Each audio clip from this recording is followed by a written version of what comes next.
¿Te imaginas un mundo sin la noción de «esto es mío»? Suena utópico para algunos y distópico para otros. La propiedad privada es un invento tan cotidiano que apenas lo notamos, pero ha moldeado nuestra civilización desde sus cimientos. Desde tu smartphone hasta una parcela de tierra, la idea de propiedad define cómo interactuamos, producimos riqueza y resolvemos conflictos en sociedad. Sin reglas de propiedad claras, cooperar y comerciar sería casi imposible. Terminaríamos peleando por recursos como en un mercado negro eterno. Por eso muchos afirman que sin propiedad no hay progreso. Por otro lado, críticos dicen que la propiedad privada concentra poder y desigualdad. En fin, ¿es la propiedad privada la mejor idea que hemos tenido? ¿O el gran engaño que sostiene a la sociedad? Hoy vamos a diseccionar la propiedad privada a lo largo de la historia, la filosofía, la economía y hasta los casos más polémicos de hoy. Aquí no hay lugar para panfletos ni dogmas. Analizaremos evidencias y argumentos a favor y en contra con objetividad. Spoiler. Veremos cómo filósofos clásicos, de Aristóteles a Hegel, justificaron o cuestionaron la propiedad, cómo revolucionarios como Marx quisieron abolirla, y cómo economistas modernos demuestran su papel en el desarrollo, o cómo su ausencia perpetúa la pobreza. Hablaremos de tierras, de inventos, hasta de tus datos en redes sociales. Por ahora, te dejaré con la gran pregunta: ¿sin propiedad no hay progreso? ¿O sin propiedad estaríamos mejor? Vamos a averiguarlo juntos. Imaginemos la escena primitiva que describe Jean-Jacques Rousseau. Un tipo clava unas estacas alrededor de un terreno y declara «esto es mío», convenciendo a los ingenuos de que le crean. Según Rousseau, ese hombre fue el verdadero fundador de la sociedad civil, provocando interminables crímenes, guerras y miserias. Para él, la propiedad privada nació con un engaño y marcó el inicio de la desigualdad entre humanos. Básicamente, nos dice que la civilización surgió cuando un vivo inventó el real estate, y los demás se lo permitieron. Según Rousseau, si hubieran arrancado esas estacas a tiempo, quizás nos habríamos ahorrado unas cuantas guerras. Pero, por irónico que suene, la realidad es que sin ningún concepto de propiedad, la vida sería complicada. El filósofo escocés David Hume, todo un cínico, argumentó que no hay nada natural en lo tuyo o lo mío. En estado salvaje cualquier posesión es inestable, siempre vulnerable a que otro te la quite. Nuestros deseos entran en conflicto y los objetos materiales fácilmente cambian de manos. Traducción: si nada es de nadie, la birra que dejaste en la mesa desaparece porque cualquiera puede tomársela. Por eso toda sociedad tuvo que inventar reglas de propiedad, para evitar el caos de «lo tomo porque lo quiero». Incluso sociedades antiguas sin propiedad privada formal tenían normas sobre quién usa qué recurso común, porque de otra manera terminamos a golpes. De hecho, la propiedad es una convención social poderosa, un acuerdo para decir «esta cosa le toca a este y esta al otro». Algunas culturas indígenas, por ejemplo, vivieron milenios sin propiedad privada de la tierra.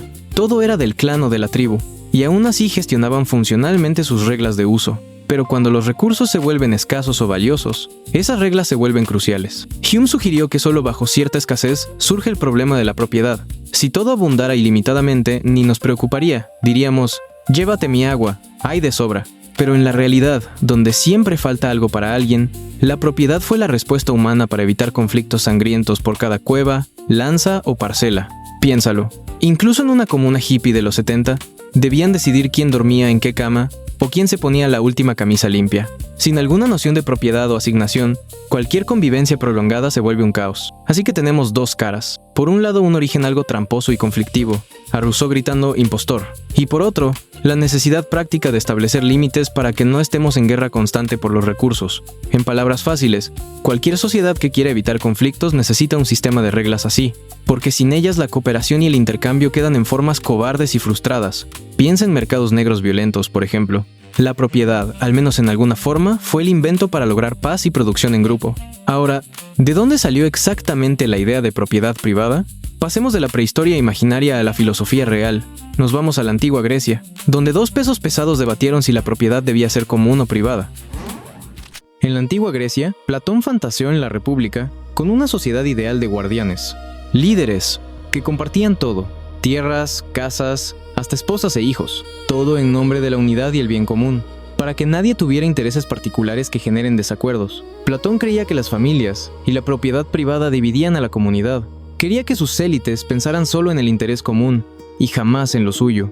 Suena a como una hippie versión hardcore, amor y paz en modo total. Nada de mi esposa ni mi dinero, palabras de Platón. El resultado deseado: que nadie se alegrara o sufriera individualmente por ganancias o pérdidas propias, eliminando así posibles celos y envidia. Ahora aparece Aristóteles, su alumno, que viene, le da un sorbo a su vino y dice: mira, Platón, en teoría tu idea suena bonita, pero en la práctica, compartir todo es un auténtico problema. Aristóteles contraargumentó con pragmatismo casi cínico que lo que es común a muchos recibe menos cuidado, porque la gente se preocupa más por lo suyo que por lo de todos.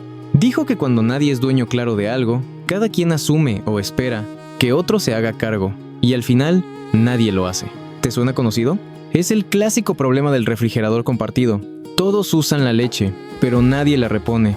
Lo común termina descuidado, sucio o vacío. Aristóteles prácticamente describió la tragedia de los comunes 2 milenios antes de que tuviera nombre. Escribió: la gente presta máxima atención a lo que es suyo, y menos a lo que es común.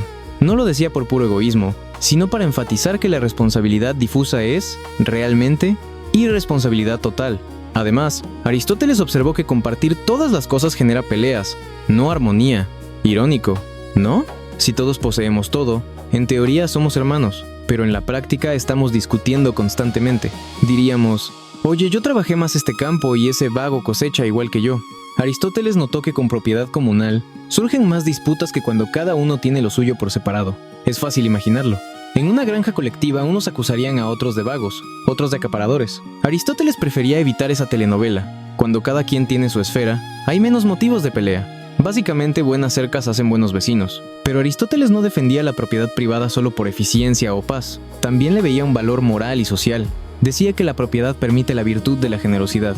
Solo si algo es verdaderamente tuyo, puedes elegir compartirlo o donarlo, y así ser generoso. Si todo es de todos, paradójicamente nadie puede regalar nada a otro.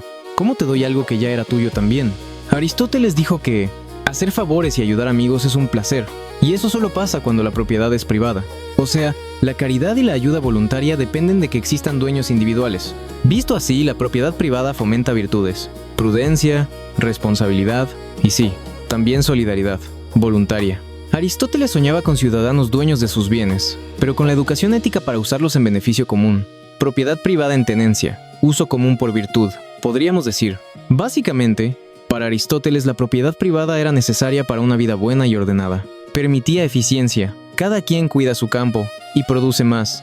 Armonía, menos pleitos que con todo compartido. Y virtud, oportunidad de ser generoso y responsable. Claro, esto suponiendo leyes justas y buenos hábitos ciudadanos para que la riqueza no se use opresivamente. Dato curioso: Aristóteles llegó a decir que solo quien no está esclavizado por la necesidad material puede ser verdaderamente libre. Identificaba libertad con pertenecerse a sí mismo, y tener propiedades ayudaba a que un ciudadano fuese independiente. Los pobres extremos, siempre angustiados por sobrevivir, le parecían demasiado degradados para participar en política. Cruel, pero en su contexto pensaba que la miseria quita libertad. No dijo solo porque sí que una ciudad de puros mendigos sería imposible, y que habría que gobernarlos como esclavos. Sí, un poco clasista Aristóteles, pero su punto era: la propiedad da autonomía, y sin cierta prosperidad material, la libertad cívica se va a la shit. Así concluye este round clásico. Platón proponía un comunismo idealista para la élite gobernante, no para los carpinteros o campesinos. Ojo, esos que se las arreglen. Y Aristóteles replicó que la propiedad privada, con límites éticos, era más efectiva y virtuosa para la sociedad. En palabras fáciles, Platón quería eliminar el tuyo y mío para evitar envidias. Aristóteles decía: no, mejor enseñemos a la gente a ser decente con lo suyo. La disputa quedó pendiente para los siguientes 2000 años de filosofía. ¿Es la propiedad un mal necesario, un bien en sí o algo intermedio? Dejemos a estos griegos visionarios y vamos a la Edad Media, donde la cuestión tomó un giro teológico.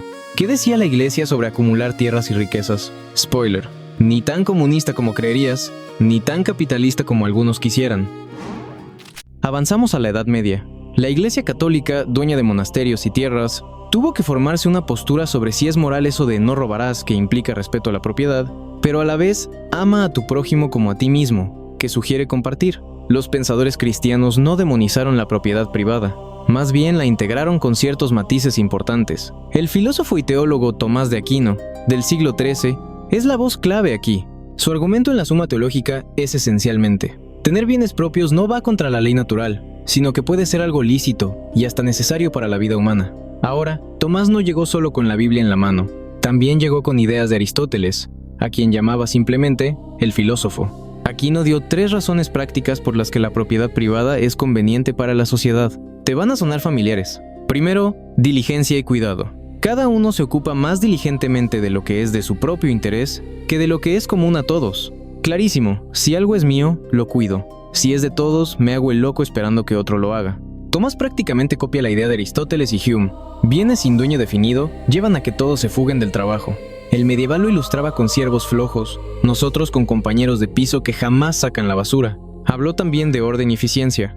La gestión individual evita confusión. Los asuntos humanos se conducen de forma más ordenada si cada cual tiene a su cargo algo en particular, mientras que habría confusión si todos indiscriminadamente se encargaran de lo mismo. Aquí no imagina el caos de una granja donde cualquiera entra a ordeñar la vaca o a cosechar el trigo común. Un desastre total. Mejor asignar responsabilidades concretas a través de propiedad privada, y así todo fluye. Por último, la paz social. Una situación más pacífica se asegura si cada quien está contento con lo suyo.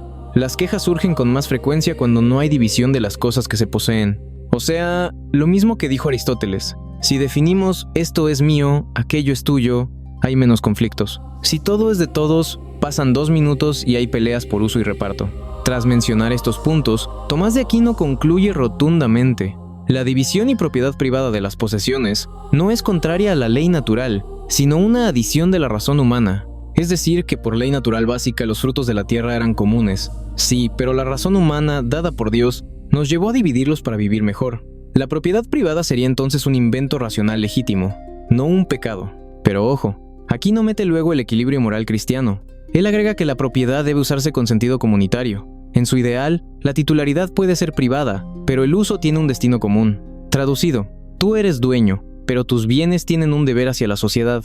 Si ves a alguien muriendo de hambre y tienes comida de sobra, moralmente ese alimento deja de ser solo tuyo. Ayudar al necesitado es obligatorio. De hecho, Tomás llegó a justificar que en caso de necesidad extrema, tomar lo ajeno no es robo, porque ante la ley divina de salvar la vida, la propiedad humana es secundaria. En palabras simples, el pobre tiene derecho sobre la riqueza del rico en situaciones de urgencia. Esta es la semilla de la idea de función social de la propiedad, muy presente luego en la doctrina social de la Iglesia. Así, la Iglesia durante siglos predicó algo así como: la propiedad privada, sí; la avaricia egoísta, no. Se defendía la institución de la propiedad como natural y útil, pero se condenaba el amor desordenado al dinero y se exaltaba la caridad. Monjes hacían voto de pobreza personal, pero las abadías podían poseer viñedos y bibliotecas. La clave era que esas propiedades sirvieran a Dios y al prójimo. Incluso canonistas medievales decían que, en última instancia, Dios es dueño de todo y los hombres solo administramos. Por eso, la limosna al pobre no era vista como opción, sino como devolverle al necesitado lo que es suyo por derecho natural bajo Dios. Un poco heavy, pero interesante. Para Aquino, si tú acumulas de más y otro no tiene nada, estás reteniendo indebidamente bienes que en el orden natural estaban destinados a todos. La filosofía cristiana medieval avaló la propiedad privada basándose en la razón práctica. Evita conflictos, promueve el orden y la diligencia, pero le impuso una responsabilidad social y moral. La riqueza obliga a la generosidad. El derecho de propiedad no es absoluto. Está limitado por el bien común y la caridad. Esta tensión se mantuvo por siglos en la ética occidental. Y aunque suene curioso, aquí vemos a la Iglesia restringiendo la propiedad en favor de la justicia. No la abolía, pero la condicionaba. Ahora, con Renacimiento y reformas, llega la Edad Moderna. Aparece un señor llamado John Locke, la Ilustración, y la idea de derechos naturales individuales, incluyendo el sagrado derecho a la propiedad privada, casi como una extensión de tu vida. Spoiler, Locke va a decir que Dios dio la tierra a todos, pero tu trabajo te da título sobre una parte, y con eso, santifica la propiedad privada como un derecho humano fundamental. Entramos a la Edad Moderna, y la propiedad privada se convierte en tema estrella de los filósofos políticos. John Locke, nacido en 1632 y fallecido en 1704, es la figura clave aquí. Algunos lo llaman el padre del liberalismo clásico. Para Locke, la propiedad es un derecho natural tan fundamental como la vida o la libertad. Él vivió tras las guerras civiles inglesas, con ganas de justificar la limitación del poder del rey y enaltecer los derechos individuales. Así que en su segundo tratado sobre gobierno civil, de 1689, en el capítulo 5, de la propiedad, donde plantea su famosa teoría. Según Locke, Dios dio la tierra a los hombres en común. Pero ¿cómo pasamos de eso a alguien diciendo esto es mío sin preguntarle a los demás? Su respuesta, mediante el trabajo. Cada persona es propietaria de sí misma, de su propia persona, y por ende dueña de su fuerza y trabajo. El trabajo de sus manos tiene propiedad, es propiamente suyo, dice. Así, cualquier cosa que uno extraiga del estado natural y mezcle con su trabajo, agrega algo que es suyo y por ello lo convierte en su propiedad. Por ejemplo, en un bosque común, encuentras un árbol de manzanas, con manzanas que no son de nadie, pero si tú las recolectas con tu esfuerzo, esas manzanas se vuelven tuyas. Tu trabajo se mezcló con ellas y las sacó del estado común. Como nadie más tenía derecho exclusivo sobre esas manzanas, estaban en estado natural, tu acto crea el primer derecho. Locke dice, mientras haya suficientes recursos para otros y no desperdicies lo que tomas, esa apropiación es justa. Este es el famoso Labor Theory of Property, la idea de que la propiedad privada se justifica porque surge del esfuerzo individual. En términos emocionalmente cotidianos, es muy intuitivo. Yo trabajé por esto, es mío por derecho. ¿No nos enseñan de niños que si X construyó algo no se lo quites? Locke eleva ese sentido de justicia al principio natural. Claro, Locke añade condiciones morales. No está bien acaparar tanto que las cosas terminen dañándose. No puedes cosechar 100 manzanas para dejar que se pudran, quedándote con fruta que otros podrían usar. Eso sería violar la ley natural. Tampoco apropiarte dejando a los demás sin nada. Su famoso proviso dice que puedes tomar tierra o recursos mientras dejes suficiente y tan bueno para los demás. Este límite suena bonito. Tu propiedad no debe empobrecer a otros ni agotar lo común. Pero Locke luego observa que con la introducción del dinero esas restricciones se vuelven difusas. El dinero, oro y plata en su época, no se pudre. Así que la gente puede acumular riqueza ilimitadamente sin violar la regla de no desperdiciar. Y al comerciar, uno puede adquirir muchas tierras y dejar no tan suficiente para los demás. ¿Eso rompe la condición? Locke argumenta que la productividad aumentó tanto con la propiedad y el mercado, que incluso quienes se quedaron sin tierra podían estar mejor que antes gracias a la economía. En su visión optimista, una vez inventado el dinero y la agricultura privada, un acre cercado produce 10 veces lo que 10 acres comunales. Así, aunque unos tengan más que otros, hay más riqueza total, y hasta los pobres viven mejor que en la escasez igualitaria original. Suena a argumento de alguien con buena fe en un capitalismo naciente, aunque hoy podríamos debatir si los más pobres efectivamente quedaron mejor. El legado de Locke fue enorme. Consagró la propiedad privada como un derecho anterior al Estado, dado por la naturaleza o por Dios. De hecho, los padres fundadores de Estados Unidos tomaron mucho de Locke. Jefferson casi copia a Locke al escribir Vida, Libertad y Búsqueda de la Felicidad. Locke decía, vida, libertad y propiedad. Para el liberalismo clásico, proteger la propiedad privada era una de las razones principales de formar gobiernos. Locke lo resume así. La gente se junta en sociedad para proteger la tranquila posesión de sus bienes, entre otras cosas. Si un gobierno no respeta la propiedad, pierde legitimidad, y el pueblo puede resistirlo o cambiarlo. Sí. Locke también justificó el derecho de rebelión si te quitan tus derechos fundamentales. Hasta aquí todo suena muy a favor de la propiedad, pero paralelamente otros filósofos ilustrados no estaban tan convencidos de la santidad natural del mío. David Hume, por ejemplo, decía, miren, yo no veo tablas bajando de la montaña que digan, esta finca es del Emilio. Para Hume la propiedad no es más que una convención útil que la humanidad adoptó para convivir. No hay un Mine and Thine natural, afirmó, eso lo crea, o bien el Estado, según Hobbes, o la costumbre colectiva, según Hume. Hume señala que atribuir un derecho moral absoluto a la primera persona que mezcló su trabajo con algo es arbitrario. En realidad, lo que importa es que todos aceptemos quién es dueño de qué. Es la sociedad la que, reconociendo posesiones estables, genera el sentimiento de justicia y propiedad, no al revés. Para decirlo de otra manera, primero surge el convenio, respeta lo que cada uno tiene y así viviremos en paz, por puro interés mutuo. Y luego la gente ya ve como inherente el derecho de propiedad. Pero según Hume, sin ese acuerdo social previo, no hay nada de natural ni nada sagrado en un pedazo de tierra para nadie. Para que entiendas mejor a Hume, piensa en software libre y software privado. No hay algo en la naturaleza del código que diga, tal persona debe tener la propiedad. La sociedad, leyes de copyright, decide si ese programa es propiedad de Microsoft o es de dominio público. Cambia la convención, cambia la propiedad. O imagina una comunidad online donde lo que posteas es de todos. Es un pacto. Hume incluso argumentó que si mañana nos pusiéramos todos de acuerdo en redistribuir la propiedad para mayor bien, impuestos por ejemplo, no hay un mandato natural que lo impida. La propiedad es un instrumento al servicio de la sociedad, no un mandato caído del cielo. Nozick, un filósofo moderno, se enojaría con esto, pero esa es otra historia. Volviendo al siglo XVIII, otro que metió su cuchara fue Jean-Jacques Rousseau. Ya lo citamos al principio con las estacas. En su libro Discurso sobre el origen y los fundamentos de la desigualdad entre los hombres, de 1755, amplió la crítica. Para Rousseau, en el estado de naturaleza original los humanos vivían libres, iguales y relativamente felices, y la institución de la propiedad privada arruinó esa igualdad primitiva. Recordemos su famosa frase. El primer hombre que cercó un terreno y dijo «esto es mío» y encontró gente suficientemente simple para creerle, fue el verdadero fundador de la sociedad civil. y añade que cuántos crímenes y desgracias se habrían evitado si alguien hubiera arrancado las estacas gritando «¡No confíen en este impostor!». Rousseau reconoce, sin embargo, que llegado cierto punto de desarrollo, la propiedad privada era casi inevitable. Apareció cuando ya habíamos desarrollado agricultura, metalurgia, etc., y ya no podíamos simplemente volver atrás a recolectar frutas fingiendo felicidad. Pero su tesis es que la propiedad institucionalizó la desigualdad. Los fuertes y ricos la usan para dominar a los débiles. En su visión, los ricos astutos convencieron a los pobres de crear leyes para proteger la propiedad, y así aseguraron su ventaja. Es decir, la sociedad civil con propiedad es, para Rousseau, un pacto fraudulento donde los de abajo aceptaron reglas que en el fondo consolidan la desigualdad a favor de los de arriba. Sí, era un crítico feroz. Entonces en la era ilustrada tenemos un abanico. Locke adorando la propiedad como derecho natural y motor del progreso, el trabajo humano que multiplica la riqueza. Hume viéndola como convención útil sin halo sagrado. Rousseau viéndola como un fraude fundacional que corrompió la igualdad natural. Y ahora vendrán Kant y Hegel con enfoques más abstractos, y Marx con dinamita dialéctica para volar la propiedad burguesa. Vamos por partes. Antes de Marx, veamos qué dijeron Kant y Hegel a principios del siglo XIX. Ellos conectaron la propiedad con la libertad individual de maneras muy interesantes. Llegamos a los filósofos alemanes de los siglos XVIII y XIX. Aquí el tono se pone más denso.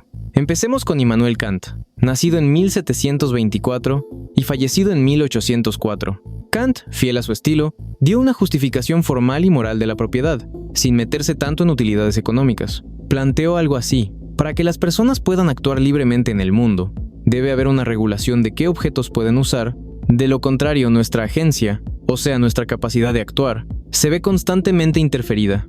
Básicamente, si quiero beber de mi vaso, debo tener seguridad de que nadie me lo arrebatará cuando le dé la gana. Si todo objeto está en disputa permanente, no puedo planear ni hacer nada libremente. Entonces, Kant dice que es un deber racional establecer un orden donde los objetos externos puedan llegar a ser de alguien, no por capricho, sino para que la libertad de todos sea posible sin pisarnos unos a otros. Argumenta que no tener ninguna propiedad sería un atentado contra la autonomía humana, porque significaría que nada de lo que usas o creas es establemente tuyo para llevar a cabo tus fines. Sin embargo, y aquí viene la parte clave, Kant añade que la propiedad inicial en el estado de naturaleza es solo provisional. ¿Qué quiere decir? Que sí, puedes apropiarte de algo unilateralmente. Ejemplo, yo caso este ciervo, es mío provisionalmente porque lo tengo. Pero para que ese derecho sea definitivo y oponible a todos, hace falta el Estado. Kant sostiene que como mi apropiación afecta a otros, les impone el deber de no usar eso, no puede tener legitimidad plena mientras no exista un contrato civil que todos acepten. En su visión, la propiedad privada solo adquiere validez absoluta bajo un orden jurídico justo donde las reglas se deciden de forma que respeten a todos. Así que para Kant la secuencia es: la razón nos exige tener propiedad, nos apropiamos de cosas por el uso, pero necesitamos fundar un Estado, una constitución civil, que valide quién es dueño de qué de forma equitativa. La propiedad lleva al contrato social, en cierto modo. Es un poco al revés de Locke. Locke decía que la propiedad existe antes, y el Estado se forma para protegerla. Kant dice que nos vemos moralmente obligados a salir del puro «esto lo tomé yo» y establecer un Estado de derecho donde la propiedad sea jurídicamente válida. Sin Estado, tu propiedad es más bien un deseo con espada en mano. Con Estado, es un derecho garantizado. Por su parte, Georg Wilhelm Friedrich Hegel, nacido en 1770 y fallecido en 1831, conectó la propiedad con el desarrollo del yo y la libertad personal. Hegel argumenta que cuando tomas posesión de algo en el mundo, en realidad estás materializando tu voluntad. La persona libre necesita externalizar su libertad, objetivarla, y la propiedad es el primer paso para eso. Por ejemplo, yo puedo tener la voluntad libre de escribir un libro, pero solo cuando lo escribo y tengo propiedad sobre ese manuscrito, esa idea se hizo real en el mundo y refleja mi personalidad. Para Hegel, la propiedad supersede la pura subjetividad. Sin propiedad, mi libertad queda puramente en un concepto interno. Con propiedad, demuestro mi libertad en algo concreto. Suena filosóficamente enredado, lo sé. Piensa en un niño diciendo, mi dibujo. Ese papel con garabatos es su logro, su extensión. Si cualquiera pudiera quitarle o usar su dibujo, el niño sentiría una negación de su voluntad. Hegel diría, la propiedad de su dibujo afirma al niño como persona libre. Además, Hegel creía que al aprender a manejar propiedad, la persona crece en responsabilidad y se prepara para la vida ética. Los filósofos idealistas ingleses inspirados por Hegel, como Thomas Hill Green, decían que ser dueño te enseña a decidir y a responder por tus cosas, fomentando carácter moral. Pero ojo, Ni Kant ni Hegel eran apologistas ciegos de la codicia. Ambos veían la propiedad no como fin último, sino como parte de un desarrollo hacia algo mayor. Para Kant, el fin mayor es la sociedad justa donde los derechos de todos, incluyendo propiedad, estén alineados con la libertad universal. Para Hegel, la propiedad es solo una etapa en la evolución de la libertad humana, que culmina en la participación ética en la familia, la sociedad civil y el Estado. Incluso menciona que la libertad ligada a la propiedad debe transformarse en libertad positiva, o sea, usar la libertad de manera racional por el bien social. Hegel reconoce también que la propiedad privada, en su desarrollo histórico, conduce a la formación de la economía de mercado y la sociedad civil, que genera desigualdades y conflictos. Hegel no era ingenuo, su alumno Marx pronto lo recalcaría, pero Hegel creía que esas contradicciones podrían superarse en niveles superiores de comunidad y racionalidad. Hablando de Marx, aquí llega el crítico supremo de la propiedad privada burguesa. Marx toma la dialéctica hegeliana, pero dice que el final del proceso no es el que Hegel imaginaba, sino la abolición de la propiedad privada como la conocemos. Spoiler, Marx va a decir, ok, la propiedad ayudó a que el individuo se desarrollara, pero ahora es obstáculo para una libertad colectiva real.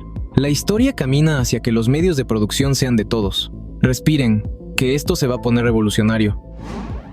Si hubiera un archienemigo filosófico de la propiedad privada capitalista, ese es Karl Marx, nacido en 1818 y fallecido en 1883. Marx vio la propiedad privada, específicamente la de los medios de producción, fábricas, tierras, capital, como la fuente de explotación del trabajador y la causa central de la lucha de clases. En el Manifiesto Comunista de 1848, Marx y Engels infamemente proclaman: la teoría de los comunistas se puede resumir en una sola frase: abolición de la propiedad privada. Así, sin anestesia. Claro, se refieren a la propiedad privada burguesa, aquella que permite a unos, los capitalistas, vivir del trabajo de otros, los proletarios. Marx no estaba hablando de quitarte tu cepillo de dientes o tu casa. Hablaba de fábricas, tierras y capital acumulado. Aún así, el statement es provocador. ¿Por qué Marx quería abolirla? Su análisis, resumido y masticado, es: mira, trabajador, tú creas valor con tu trabajo, pero no posees lo que produces ni las herramientas que usas. El capitalista sí posee todo eso y se queda con la ganancia. La propiedad privada del capital es simplemente la legalización del robo del excedente que tú generas. Marx consideraba la propiedad privada de los medios productivos como la apropiación del trabajo no pagado de otros. En su visión, la ganancia del capital es básicamente trabajo ajeno no retribuido. Por eso decía que la propiedad bajo el capitalismo enajena al trabajador de su esencia. El obrero fabrica 1000 zapatos pero no puede costearse ni uno decente, porque no es dueño ni de la fábrica, ni de las herramientas, ni del producto final. La propiedad se concentra en manos de los capitalistas, y ellos controlan la vida de quienes dependen de un salario. En resumen, Marx veía la propiedad privada moderna como el mecanismo de la opresión de clase. En su obra temprana Manuscritos económicos y filosóficos, Marx incluso habla de superación de la propiedad privada. Imagina una fase futura donde, tras la revolución, la noción de mío en cuanto a capital desaparece, y el trabajo de cada uno pertenece a todos. Para Marx, el fin deseable es la propiedad colectiva de los medios de producción, que liberaría a los proletarios y acabaría con la alienación. Él diría: en el comunismo, los productores asociados poseen conjuntamente las condiciones de producción. Por ende, nadie vive del trabajo ajeno. Cada quien contribuye y recibe según principios justos. El famoso de cada cual según su capacidad, a cada cual según su necesidad, de etapas superiores del comunismo. Marx admiraba a Platón en una cosa: creyó que a la larga la propiedad privada siempre beneficia a la minoría a expensas de la mayoría, y que la solución final es abolirla. Según Marx, toda la trayectoria de la sociedad moderna apuntaba a la socialización. La producción se hacía cooperativa, miles de obreros juntos en fábricas, miles de accionistas en corporaciones, pero la forma legal seguía siendo privada, lo cual era una contradicción que reventaría. Escribió que el desarrollo del capitalismo crea sus propios cavadores de tumba, los proletarios, que un día expropiarían a los expropiadores. En su utopía científica, tras la revolución, el Estado se disuelve y la comunidad gestiona la producción sin propiedad privada, logrando, ahora sí, la verdadera libertad y el verdadero progreso colectivo. Cabe señalar, Marx diferenciaba entre propiedad privada personal, tus cosas de uso, tu casa para vivir, y propiedad privada capitalista, la que genera renta o plusvalía. Él atacaba a la segunda, a los trabajadores preocupados que gritaban: «¡Pero quieren quitarme mis ahorros!». Les decía: «Tranquilos, proletarios, ustedes prácticamente no tienen propiedad. Hablamos de la propiedad de los burgueses». De hecho, en el manifiesto reconocen que para el 90% abolir la propiedad privada burguesa significa abolir algo que a ellos ya les fue abolido, porque no la tienen. Crudo pero cierto. El obrero del siglo XIX poseía poco más que la ropa que tenía puesta. Entonces, ¿qué iba a perder? Ahora, Marx versus Locke y Hegel. Marx invertía la lógica. Donde Locke veía la propiedad privada como incentivo para el individuo y base de prosperidad, Marx la veía como apropiación del trabajo colectivo por unos pocos. Donde Hegel veía la propiedad como realización de la personalidad, Marx replicaba que bajo el capitalismo la mayoría no realiza nada propio. Están alienados, la propiedad es del capitalista y el obrero es una pieza prescindible. Para Marx, la libertad individual que pregona la propiedad privada es falsa para quienes no tienen capital. Libertad formal de morirse de hambre o vender tu fuerza de trabajo. La verdadera libertad emergería cuando la propiedad se hiciera colectiva y ya nadie pudiera oprimir a otro mediante ella. A mediados del siglo XIX, estas ideas prendieron como pólvora. Hubo experimentos socialistas, comunes y pánico en las clases propietarias. El debate propiedad privada versus comunismo se volvió el debate político de los siglos XIX y XX. Incluso John Stuart Mill, un filósofo liberal, llegó a decir: «Oigan, tal cual existe, la propiedad privada genera tantas injusticias que si me hacen elegir entre un comunismo ideal y este capitalismo real lleno de sufrimiento, casi escogería el comunismo. Pero», añadió, «prefiero imaginar una versión mejorada de la propiedad privada con leyes justas». Mill argumentaba que nunca habíamos visto la propiedad privada aplicada como debería, con educación, herencias limitadas, equidad. Es decir, hasta pensadores moderados reconocían que la propiedad sin controles llevaba a desigualdades atroces, pero no querían tirarla a la basura sino reformarla. Spoiler histórico. En el siglo XX se ensayó la receta de Marx en varias naciones, y los resultados fueron, digamos, mixtos, por ser generosos. La abolición completa de la propiedad privada en economías planificadas eliminó ciertas desigualdades, sí, pero a costa de otras libertades y con ineficiencias brutales. Al otro lado, el capitalismo sin freno también produjo desigualdades gigantes. Al final, muchas sociedades optaron por un punto intermedio: propiedad privada, pero regulada, impuestos, estado de bienestar, algo de propiedad pública, educación, infraestructura e incluso esquemas cooperativos. El debate sigue vivo. ¿Qué mezcla de propiedad privada, pública y común funciona mejor para la prosperidad y la justicia? Después de este trago fuerte con Marx y con algo más de aire, pasemos de la teoría a la realidad concreta. La propiedad privada en acción a través de la historia y hoy en día. Porque es hora de preguntarnos, ¿realmente sin propiedad no hay progreso? ¿Qué dice la evidencia empírica, la historia económica, los datos globales? Spoiler. Hay buenas razones para creer que la propiedad bien organizada fue crucial en el desarrollo de países, pero también veremos casos donde la falta de propiedad segura hunde a sociedades en pobreza y nuevos dilemas con las nuevas propiedades.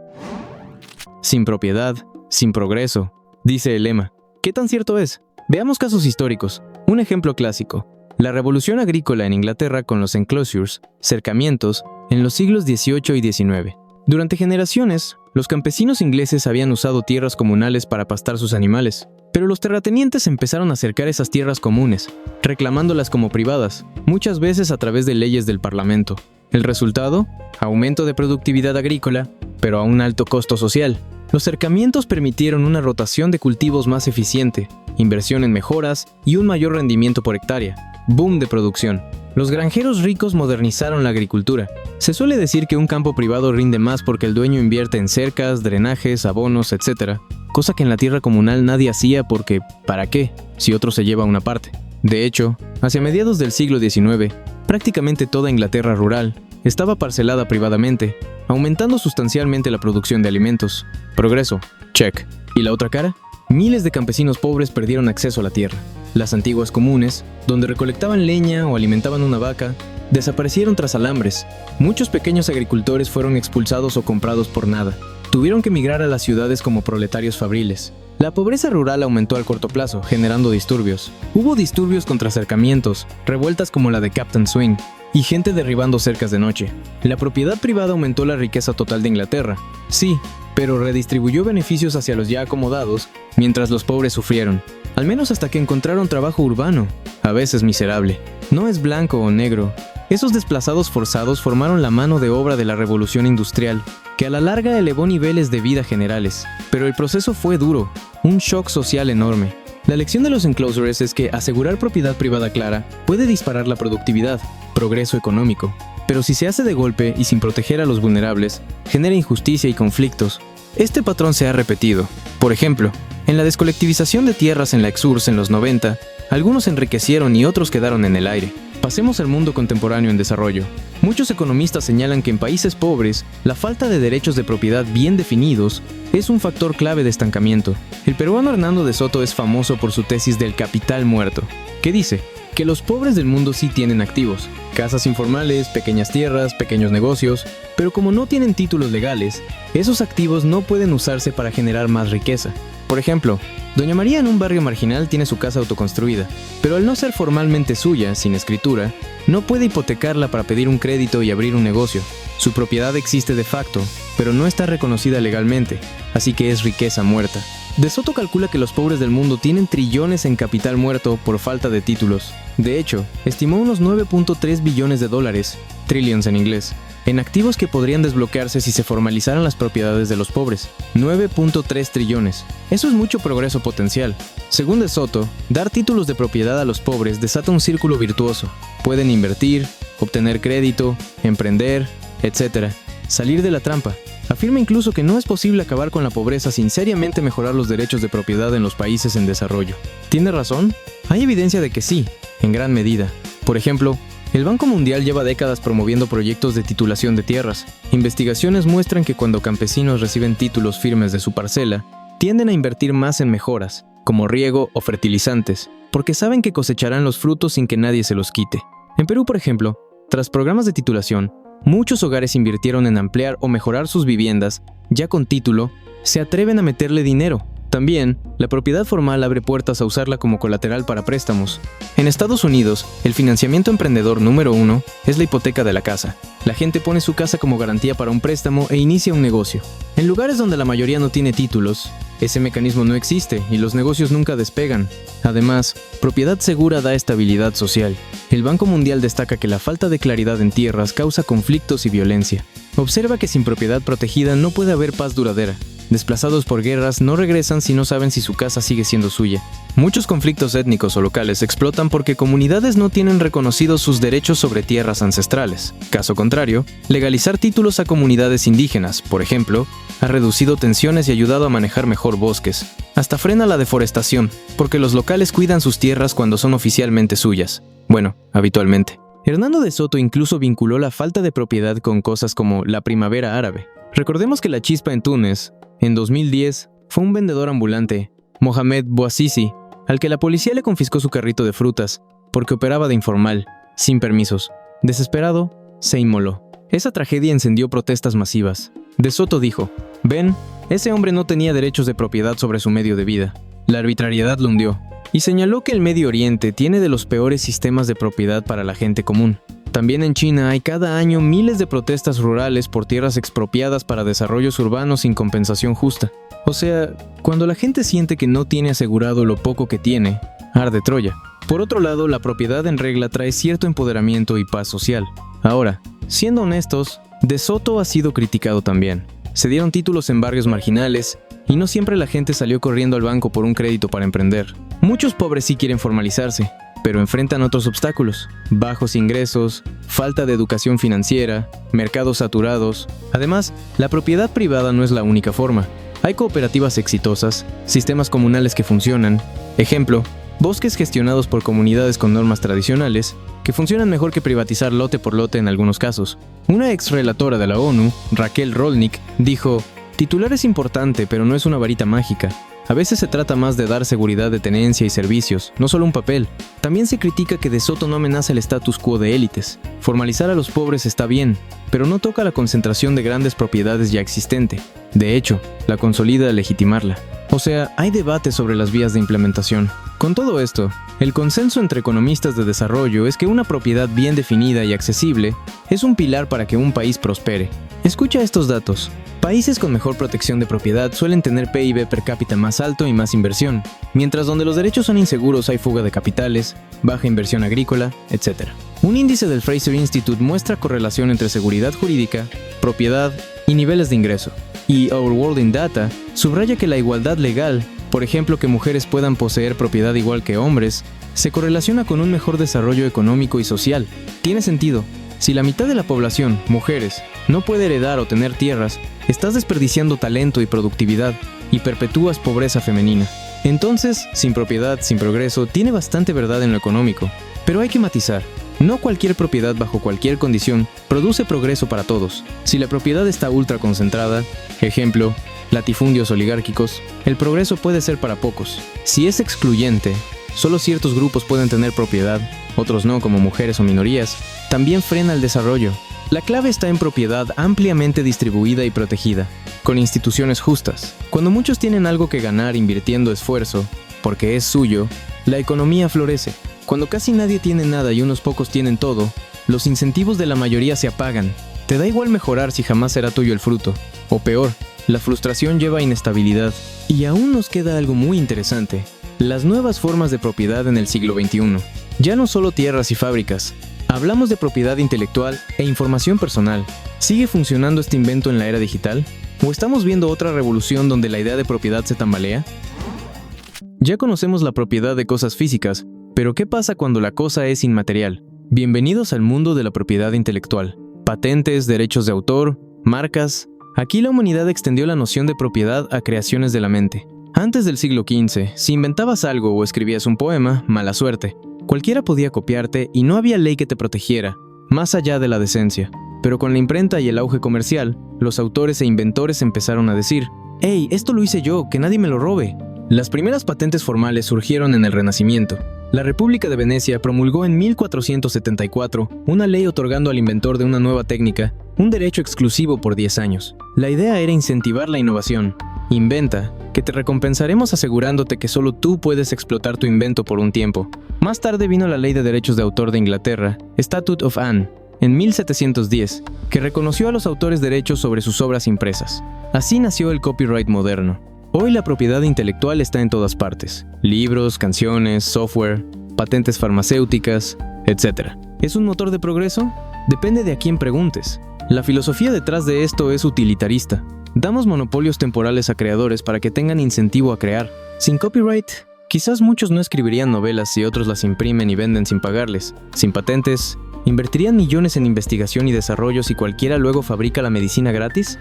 Hay evidencia de que un sistema de patentes bien balanceado fomenta innovación, pero si es demasiado estricto, puede frenarla. Ejemplo, empresas acumulando patentes para bloquear a competidores, o precios exagerados de medicinas vitales impidiendo su acceso. Es un delicado equilibrio entre incentivar la invención y difundir el conocimiento. Además, la propiedad intelectual tiene críticas filosóficas fuertes. Una idea no es como una manzana. Si yo te doy una idea, yo no me quedo sin ella. Las ideas son no rivales. Muchos pueden usarlas a la vez sin que se gasten. Entonces, ¿tiene sentido aplicar propiedad exclusiva a algo que naturalmente podría compartir todo el mundo sin perjuicio? Algunos dicen que no, que la información quiere ser libre y que las patentes y el copyright son trabas artificiales a la difusión del conocimiento. Por ejemplo, si un científico descubre la cura de una enfermedad pero la patenta y la vende ultra cara, está evitando que otros la fabriquen más barata, limitando un bien social potencial en nombre de su propiedad. Los defensores responderían: sin la perspectiva de propiedad, rentabilidad básicamente, quizá esa cura nunca se habría descubierto, porque ¿quién paga la investigación? Ahí está el dilema. Un caso reciente: las vacunas del COVID-19. Algunos pidieron suspender patentes para que países pobres pudieran producirlas genéricamente. Las farmacéuticas se resistieron, argumentando que eso desincentiva futuras inversiones. Es la eterna lucha entre propiedad intelectual versus bien común. En la práctica, muchas veces se buscan soluciones intermedias, licencias obligatorias, fondos de innovación, etc. ¿Y qué decir de la era digital? Internet ha hecho muy fácil copiar y compartir. La industria musical y del cine lucharon contra la piratería defendiendo su propiedad intelectual, a punta de demandas y gestión de derechos digitales. Pero también surgieron modelos nuevos, streaming, donde realmente ya no posees las canciones, solo accedes a ellas. Muchos ya no compran CDs ni otro tipo de posesiones reales, pagan una suscripción y escuchan todo. ¿Eso es renuncia a la propiedad? Un poco. Con Netflix, Spotify, etc., consumimos sin poseer. La economía digital va hacia servicios sobre demanda más que bienes en propiedad. ¿Te importa tener el archivo de la película si la puedes ver cuando quieras en la nube? A algunos no. A otros nos inquieta. Significa que dependes de plataformas que sí poseen los servidores y licencias, y si un día cierran, ¡puf!, desaparece tu colección. Ahora, hablemos de la propiedad de datos personales, el nuevo oro de las Big Tech. Cada vez que navegas, generas datos. ¿Quién es el dueño de esa información? Técnicamente, las plataformas exigen derechos. Mira sus términos y condiciones. Nosotros cedemos datos a cambio de servicios gratuitos. Así, tu historial de búsquedas, tus fotos, tus likes, se vuelven propiedad efectiva de Google, Facebook, etc., que los monetizan con publicidad. La frase conocida, si no pagas por el producto eres tú. Aquí la noción tradicional de propiedad se difumina. Tu privacidad se entrelaza con derechos de propiedad. ¿De quién es tu perfil digital? ¿Tu avatar? ¿Tus tweets? Es un debate potente. Algunos proponen que los individuos tengan derecho de propiedad sobre sus datos y puedan venderlos o administrarlos a voluntad. Por ejemplo, hay startups intentando pagar a usuarios por sus datos, dándoles el control. La Unión Europea, con el Reglamento General de Protección de Datos, fue más hacia los derechos personales, consentimiento, derecho al olvido, que de propiedad mercantil. Pero el tema sigue. En la economía de datos de hoy, la balanza está muy cargada hacia las empresas que tratan los datos personales como su propiedad para explotación comercial. Encima llegan nuevas tecnologías, blockchain, NFTs, etc., reimaginando la propiedad digital. Un NFT básicamente crea escasez y propiedad sobre un bien digital replicable, como un JPG que cualquiera copia, pero solo uno tiene el título original. Es como reintroducir la noción de original único en el mundo digital donde todo era copiable infinitamente. ¿Genial o absurdo? Algunos ven futuro, para que artistas moneticen digitalmente, otros ven Tulipanes 2. Lo que está claro es que la idea de propiedad sigue evolucionando. De la tierra y las vacas pasamos a algoritmos y memes. Cada cambio tecnológico nos obliga a renegociar qué puede ser propiedad y cómo. Y siempre el mismo debate de base. ¿Cuánta propiedad privada y de qué tipo maximiza el bienestar y la libertad? ¿Y cuándo la propiedad se convierte en un obstáculo para ambos? Piensa en esto. Las patentes de semillas. ¿Tiene una empresa derecho a patentar formas de vida modificadas genéticamente y hacer que agricultores paguen cada siembra?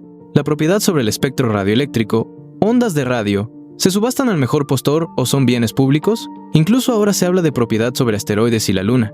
Los humanos no pueden parar de acaparar. Al final, la propiedad privada es un juego de equilibrios y acuerdos sociales. No es un mandamiento inmutable. Lo ajustamos según la época. Lo inventamos nosotros, así que debemos hacerlo funcionar para nosotros. Ya hablamos de las primeras cercas y llegamos hasta la nube y la propiedad digital. Hemos visto la propiedad privada glorificada como pilar de la civilización y atacada como origen de injusticias. Entonces, ¿es la propiedad privada el invento que define la sociedad y sin el cual no hay progreso? La respuesta, como habrás intuido, es compleja. Sí, la propiedad, entendida como reglas claras sobre quién controla recursos, parece indispensable para evitar el conflicto constante y permitir la cooperación productiva. Las sociedades que establecieron derechos de propiedad estables lograron inversiones a largo plazo, innovación y crecimiento económico sin precedentes. Desde agricultores que plantan árboles sabiendo que ellos los cosecharán, hasta desarrolladores que crean apps sabiendo que tienen derechos sobre su código, la propiedad da incentivos para progresar. En ese sentido, sin propiedad, bien organizada, probablemente sí hay menos progreso. Pero también hemos visto que la forma de esa propiedad importa. ¿Está ampliamente distribuida o concentrada? ¿Incluye a todos o excluye a algunos? ¿Viene acompañada de deberes sociales o es un cheque en blanco para la avaricia? ¿Protege la innovación o la frena cuando se vuelve un monopolio eterno? La historia enseña que la propiedad privada puede tanto potenciar el desarrollo como perpetuar desigualdades extremas, dependiendo de cómo la manejemos. Un invento poderosísimo, sin duda, pero no infalible ni inmutable. Ahora la pelota está en tu techo, en tu propiedad, digamos. Después de todo este análisis te pregunto, ¿crees que la propiedad privada es el motor indispensable del progreso humano? ¿O más bien un obstáculo que debemos redefinir para avanzar hacia un mundo más justo? Déjame tu perspectiva en los comentarios. Si te gustó el video, suscríbete para más contenido como este. Y comparte este video. El conocimiento, a diferencia de la propiedad, crece cuando se comparte. Hasta la próxima.